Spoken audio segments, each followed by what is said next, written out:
sneaker fans, welcome to ASMR Sneakers channel, and welcome to some more relaxing whispered reading for your pleasure.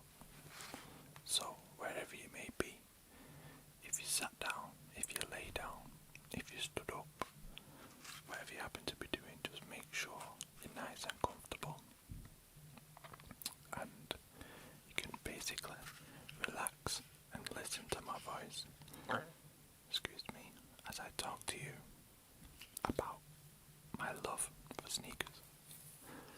So, today's video we're going to be doing a throwback with my Trainers Hall of Fame book. And we're going to start with one of, a very influential model, which I pretty much guarantee you know somebody who has had a pair of these, or you've probably had a pair yourself. I don't think I know anybody who doesn't know anybody who's owned a pair of these shoes. I'm pretty sure they might be one of the best selling shoes to ever exist. So, the shoe I'm talking about is, of course, the Converse Chuck Taylor All-Star. So, relax and let's get into it. The Converse All-Star. What more is there to say about a living legend? Hardly changed in construction and appearance since being unleashed on a growing basketball-interested public in 1917 by the Converse Rubber Corporation. It is the oldest sneaker still in production today, as well as the best-selling sneaker of all time. Called it. Initially available in only black, the All-Star didn't really take off. However, 4 years later, Charles H. Taylor, a basketball player with the Akron Firestones, joined the Converse sales team. Taylor travelled the country hosting basketball clinics, after which he would sell All-Stars to aspiring stars. By 1923, Chuck Taylor had been so successful that he was consulted about modifications to the shoe. On his advice, greater ankle support and increased traction were incorporated. More importantly, in what was the first case of athletic endorsement, the name Chuck Taylor was added to the ankle patch. Taylor went on to become the official fitness consultant for the entire US Armed Forces. But before that, he made what must have been one of the worst business decisions ever. When offered a royalty on every shoe sold, he opted instead for his favourite bonus, a new car every year. Since then, millions have been sold. Due to demand, off-white Chucks, as they were known, were introduced. After years of basketball teams dyeing their off-whites in team colours, Converse eventually reacted to demand and in 1966 produced new colours. By 1968, Converse had 80% of the sneaker industry. The Chuck Taylor was inducted into the Basketball Hall of Fame. Chucks are now seen in myriad colours and patterns and have appeared in more than 100 films.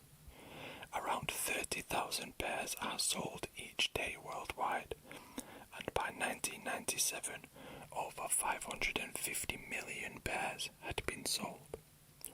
The design never seems to go away. Picked up by skaters and New York New Wave, among others, Chucks always seem to have a following somewhere in the world. And you can see there. Does anybody recognise this? This is the Akron Firestone. Some early Chucks then, famous All-Star Chuck Taylor, Converse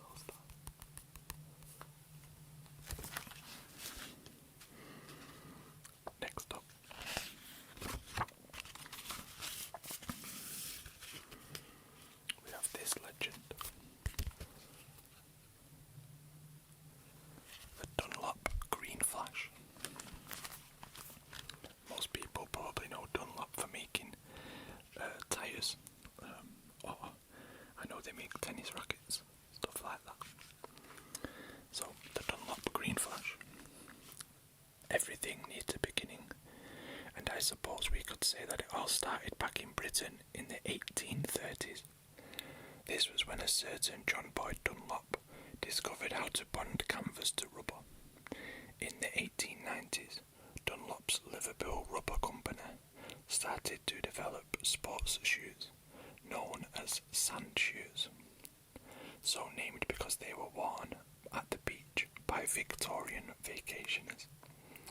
It is from these shoes that the term plimsoll was applied to sports shoes, as the point at which the canvas and rubber was bonded supposedly looked like the plimsoll line found on ships' hulls.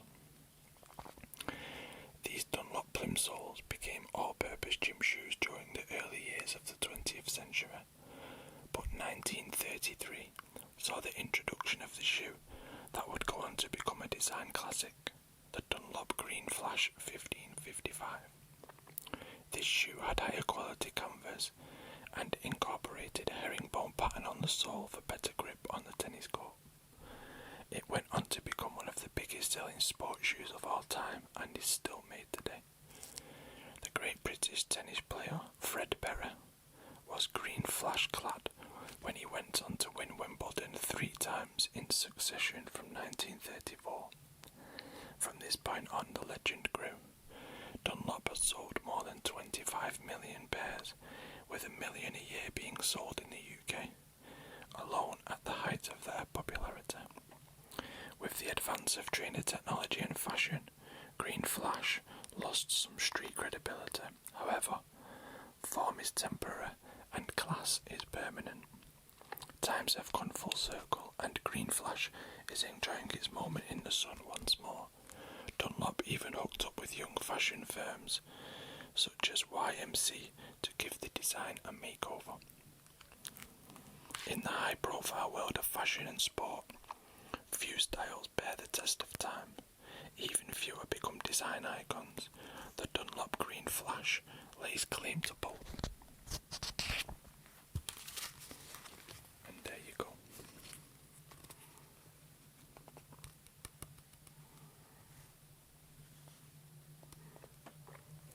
Sorry about the focus. Next, we'll do one more. The Adidas Samba. The Adidas Samba is included in this Hall of Fame since it is the granddaddy of Adidas shoes. It holds 2 records for Adidas. It is not only the company's biggest selling shoe of all time, it is also the longest running model still in production. If ever a shoe could be called old school, this is it, and quite literally too. The Samba is usually the first trainer that many people remember owning. It was the shoe that your mother bought you about 7 years of age to knock about in the schoolyard playing soccer or football. Later on, it did have a fashion following among those who were into simple, classic design, but this is probably the one shoe in the Hall of Fame that is still primarily used for its original sporting intentions.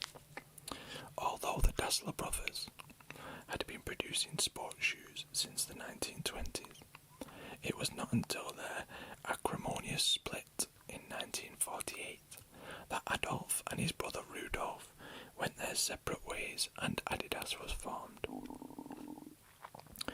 This fascinating story has the plot a good soap scriptwriter would die for, and is told elsewhere in the book, which we will get to later. However, to summarise here, Rudolf went on to form Puma, while Adolf formed Adidas. So, Adolf Dassler made Adidas. Get it? So his nickname was Adi for Adolf. Adi Dassler. If you didn't know that. This bit of background is retold here in order to give historical perspective to a shoe that is still in production today. Adolf had elongated his sports shoe production to meet the demands of the people, who would utilise the shoe itself. Being a keen soccer player, he had many contacts within the sporting world. Thus, it was in 1950 that Adidas produced the Samba, and although the shoe is now commonly included as part of an indoor soccer kit, it was initially made to give better traction for those playing on ice, snow, and frozen ground. The shoe is made with full-grain kangaroo leather with a reinforced suede trim.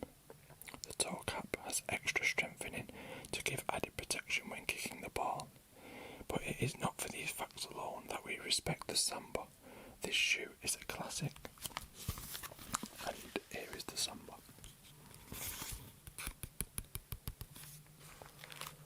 You can see here with the big tongue. I always remember the blue suede version for some reason.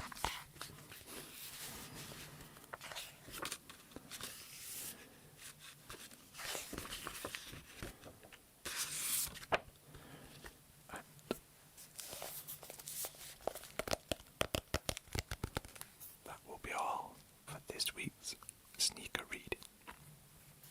Come back again when we continue. We'll line up some New Balance and some Onitsuka Tiger, which both tell really good stories.